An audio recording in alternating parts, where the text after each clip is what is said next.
The head of the World Health Organization says he regrets this week's decision by U.S. President Donald Trump to halt U.S. funding to the UN health body.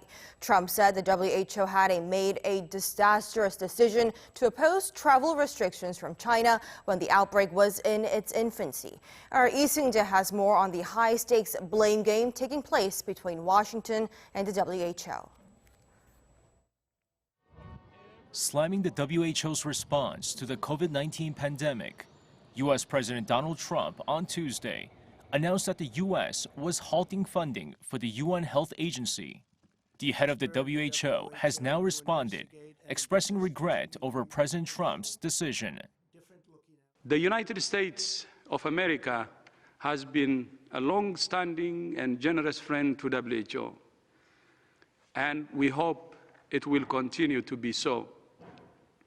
We regret the decision of the President of the United States to order a halt in funding to the World Health Organization. He added it's through the support from the people and the government of the U.S. that the WHO works to improve the health of many of the world's poorest and most vulnerable. With the U.S. being the WHO's biggest financial backer, the UN Health Agency is reviewing the impact Trump's move will have, saying they'll continue to work with other countries to fill any financial gaps it may face so that it can keep working uninterrupted.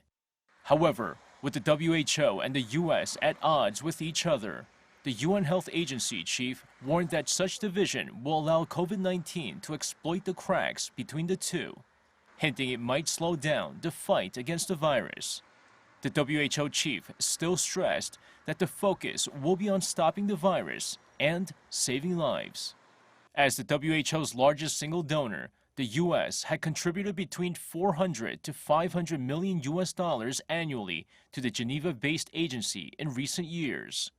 President Trump's decision was met with opposition from many world leaders and UN Secretary General Antonio Guterres. Lee Seung-jae, Arirang News.